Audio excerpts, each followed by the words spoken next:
Provide an update on a homicide investigation involving Jeffery Zizz. While we're committed to keeping the public informed and being as transparent as possible, please understand that this remains an active investigation and there may be limits to what we can share at this time. We will begin with a few updates. I have with me here Thurston County Sheriff Derek Sanders, Thurston County Prosecuting Attorney John Thunheim, and Thurston County Coroner Gary Warnock.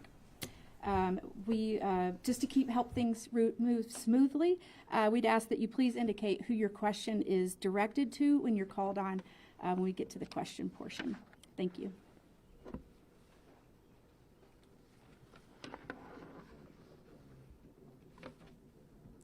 Alrighty, so good afternoon.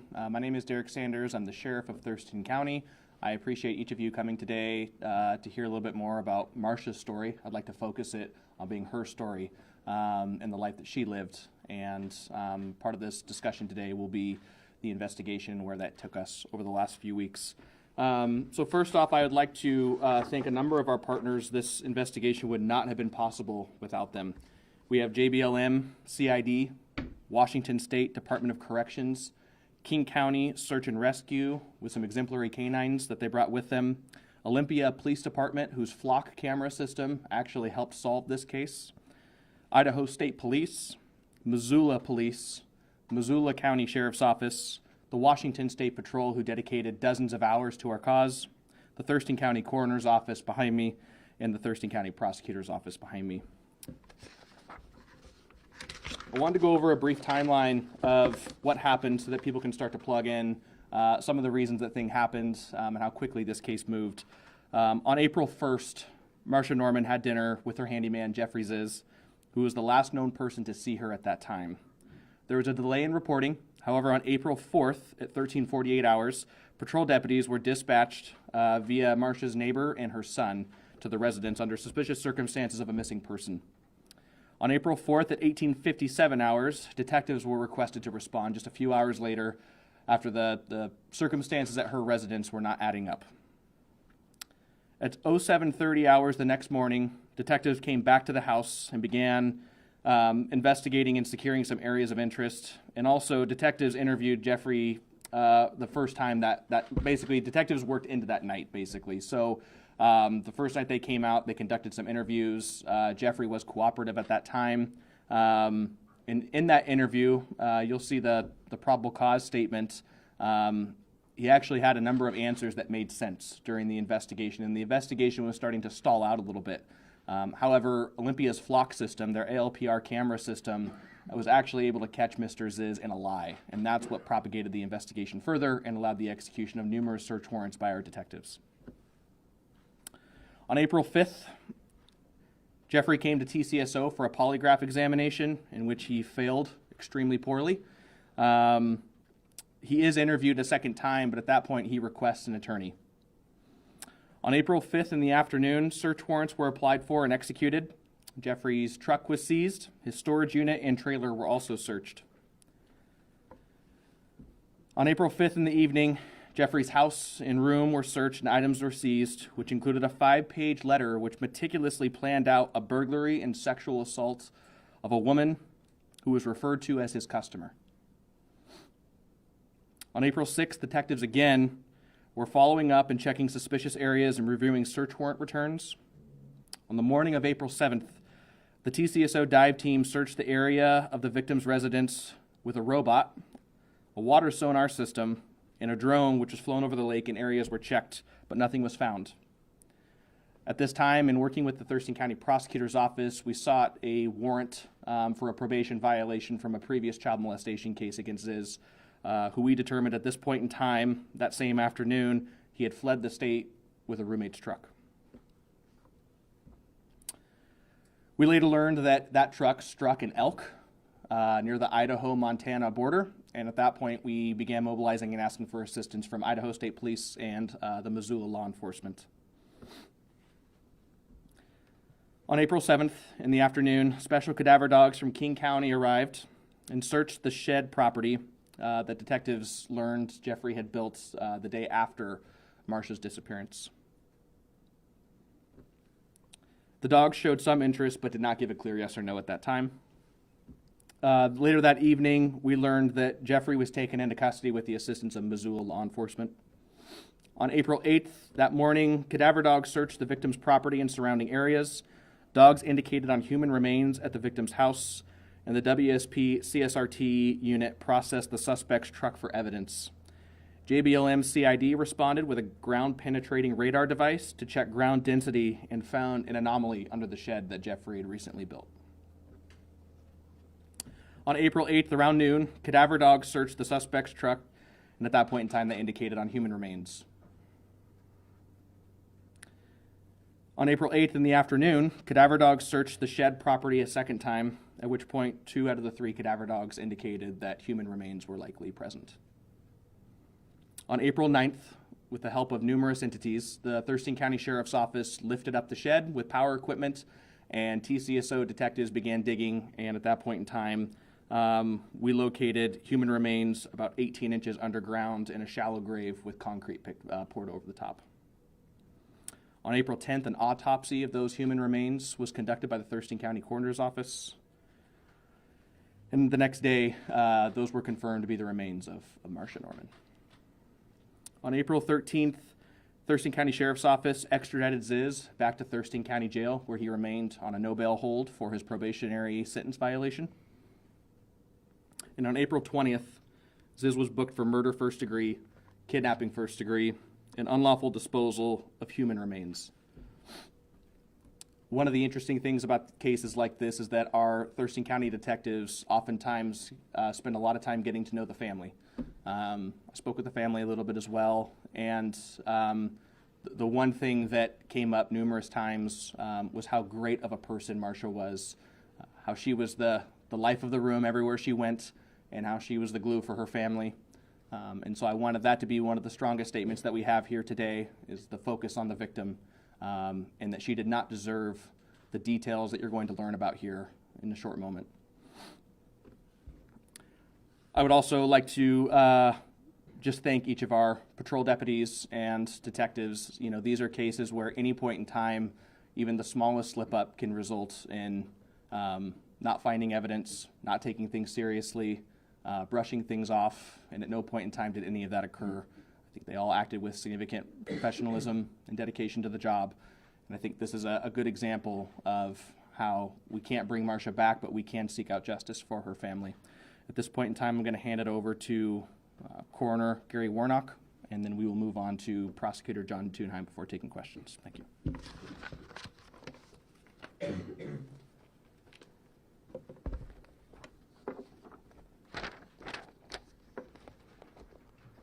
Good afternoon. My name is Gary Warnock, and I'm the coroner here in Thurston County.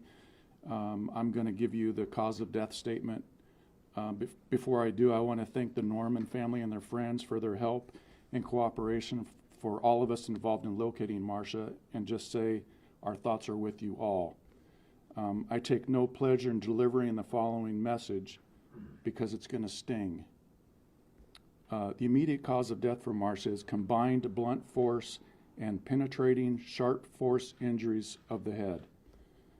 Other significant conditions contributing to Miss Norman's death were multiple blunt force injuries to her torso and extremities.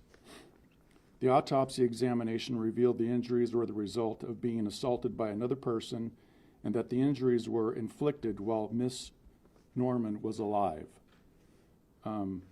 This was a very complex investigation, which is still ongoing. In our line of work, we see and witness many things, and this investigation is one you cannot unsee. I've been with the coroner's office for nearly 25 years, with 19 years as the coroner, and this is the worst case I've witnessed. John? Good afternoon, everybody. My name is John Thunheim. I'm the prosecuting attorney here in Thurston County. I'm going to join my two colleagues in sending our deepest condolences to the family. One of my deputy prosecutors and victim advocate and I had a chance to sit down with the family today and talked to them prior to the court appearance that you were there present earlier, and heard very much the same things that you've already heard about Marcia, including what a tremendous family person she was, how she loved her family, how her family loves her, her love of music and art and traveling, and the list goes on and on. She was very clearly a vibrant and thriving person. And I think we all, the entire community, is mourning her loss as we speak. As you've heard, today was Mr. Zizz's first court appearance, preliminary appearance. We started consulting in this case back when the sheriff's office identified Mr. Zizz as a person of interest, as you've heard. When we learned that he potentially had fled the state, we applied for and obtained a warrant for his arrest to try to have him arrested on violation of his prior sentence, which he was serving as a treatment sentence from a prior offense. So that warrant was immediately issued and provided the basis for the Missoula authorities to make the arrest that they did at the time. Since then, we've continued to consult with the sheriff's detectives and ultimately determined that we were ready to proceed forward with charges of murder in the first degree, kidnapping in the first degree, and unlawful disposal of human remains, which is why we sought today probable cause for those offenses. We now have until the close of business on Wednesday to formally file those charges, and I expect that to happen sometime within the next 2 days. Following that, there will be an arraignment scheduled on May the 6th at 9 in the morning. At that arraignment, the judge will formally advise Mr. Zizz of the charges that have been brought against him. He will enter an initial plea to those charges, and assuming that that plea is not guilty, then the court will proceed forward with setting additional hearings, including an omnibus hearing, a trial confirmation hearing, and a trial. And that initial trial setting will be within 60 days of the date of arraignment. So probably sometime in early July would be my prediction. That trial date, I know, as you all know, is subject to change as the investigation continues and the lawyers begin preparing the case for trial. We will continue to work with the sheriff's office. This is still a continuing investigation. There is evidence that has been collected that will be going to the crime lab for analysis, and so as that develops, we'll be continuing to analyze that evidence and review the charges. The charges that we anticipate filing in the next two days are not necessarily the final charges. They are the first set of charges, and we'll continue to evaluate the case to determine if different or additional charges are appropriate. I think that would end my initial statement, and we can start with some question and answers. And as Tara indicated, we'd like you, if you have a question for one of us, to identify which you are asking the question to so that we can respond accordingly. Sheriff, any indication why this happened? It went from a dinner that sounds like she invited him to dinner, made him dinner at her home. He was a welcome guest there, and then she's horribly beaten to death. What happened? Well, it's hard to always come up with a motive. We find a lot of things in law enforcement. You usually find out who, what, when, where, how. Why is something that we don't always get an answer to. But if I had to guess at this point in time, it's because the suspect we have in custody is a violent person. Sheriff, what do we know about who was supervising him on his community custody, and is there any prior violations while he's been out? I do not know of any violations that have occurred. I believe it would be the Washington State Department of Corrections. The letter that was found for a customer, anything that happened in the letter that also we believe evidence shows happened in this case? There are similarities. Can you expand on That part we're still investigating. And again, this, just because Mr. Zizz is in custody and charges are being filed, detectives have a lot of follow-up to do on this case. The letter that they uncovered is extremely disturbing. Yeah, where her remains were found, was that at his property or a friend's property or her property? I was kind of confused on that. Totally separate property that he was also conducting business on.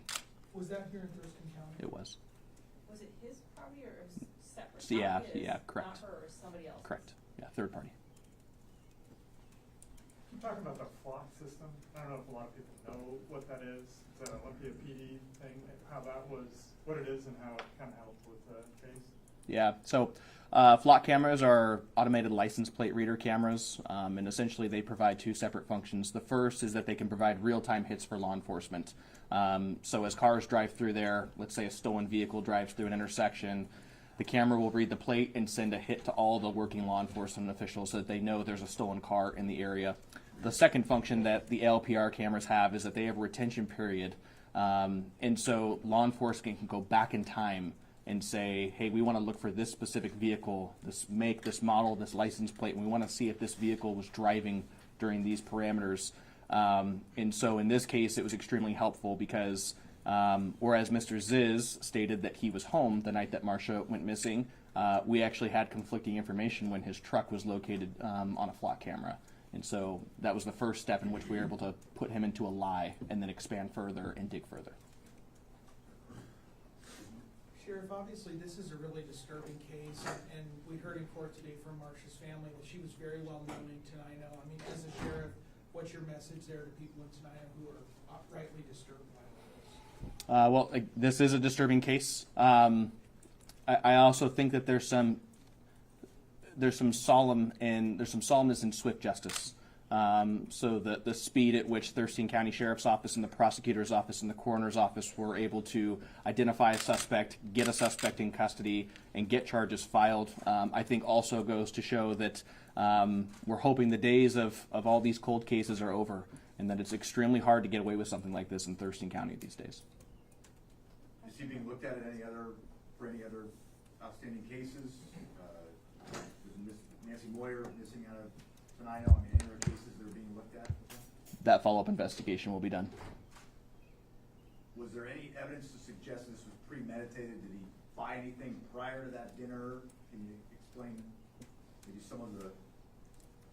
Well, I won't compound on that if the prosecutor wants to chime in on that. I believe that part of the murder first degree piece comes also with some of the cause of death issues. When you see the traumatic injuries that occurred, and knowing that she was alive for those injuries, I think that's where a lot of that murder first degree piece comes in.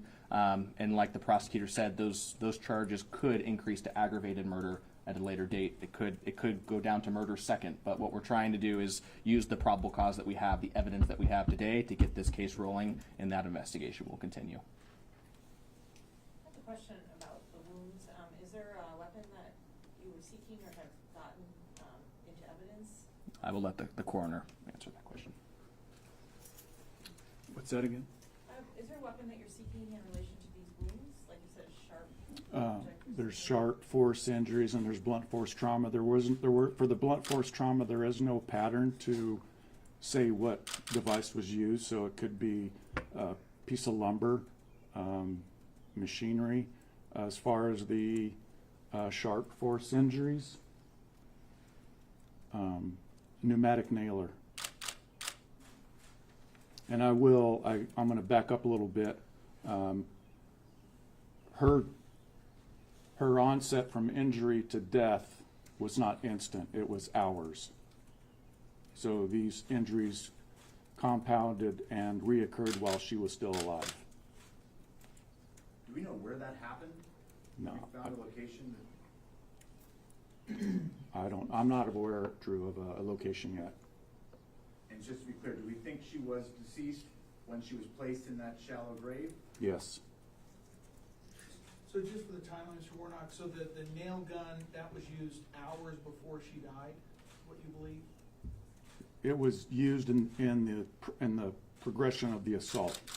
So it wasn't an instantaneous death.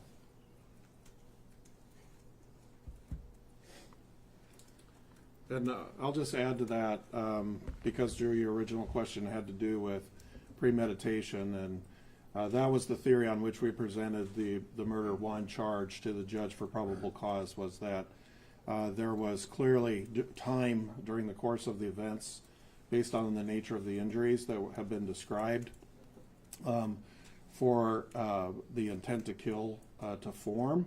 And the definition of premeditated is thinking about it beforehand, or that the intent forms prior to the act. And so we felt like there was sufficient time based on those injuries to move forward with that charge, that in fact we believe we can prove premeditated murder. Would you call this a torture, and was she tortured? I think that her injuries could be consistent with torture. It's hard to say based on what we know right now that that was exactly what happened. But because these injuries happened over a course of time, I think that's a possible inference from the evidence. But I'm not ready to say that conclusively. But accurate to say she suffered for hours leading up to. Yes, that's the coroner and the pathologist who did the examination indicated that there was time that elapsed while these injuries were being inflicted.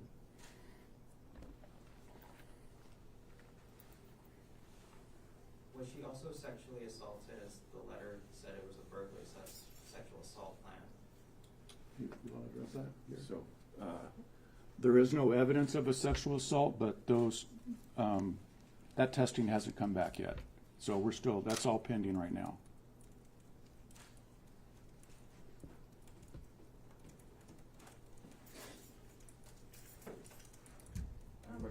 Where was he found?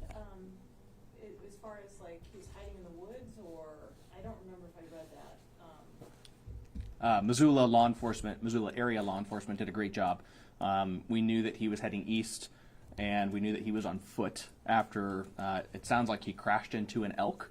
And so the Missoula area law enforcement went hotel by hotel until they found him.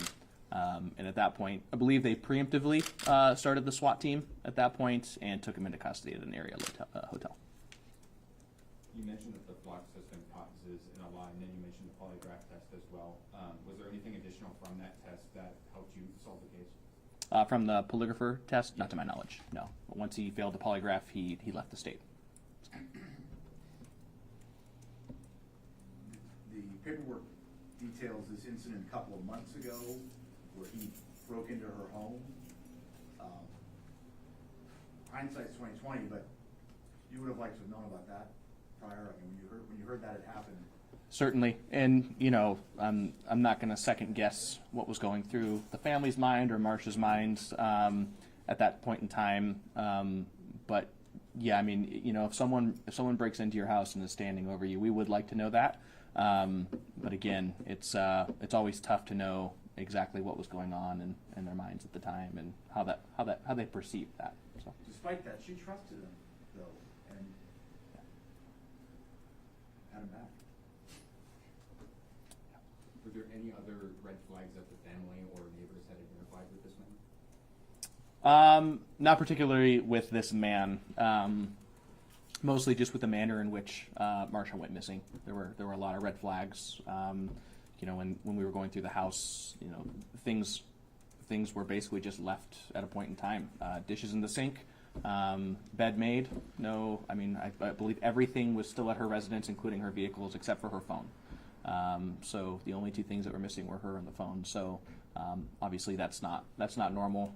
The family correctly identified how abnormal that was and worked quickly to get that information to us. Was the house broken into? No signs of a disturbance. So, was she coaxed out somehow, or like, hey, come with me somewhere, or forced her to go to another area from the home? Well, that part I believe is still under investigation, but he was invited into the home. If that's what you're asking. So this was a scenario where he was a welcome guest inside the residence, but we don't know exactly what happened in those final moments. No signs of trauma at the house as far as broken things or blood or anything. No. some tire marks leaving the driveway. But that also made the investigation initially very challenging for detectives. Do you know if Marcia or the family were aware of his criminal history prior to this? We don't. I don't know that they were aware of his criminal history.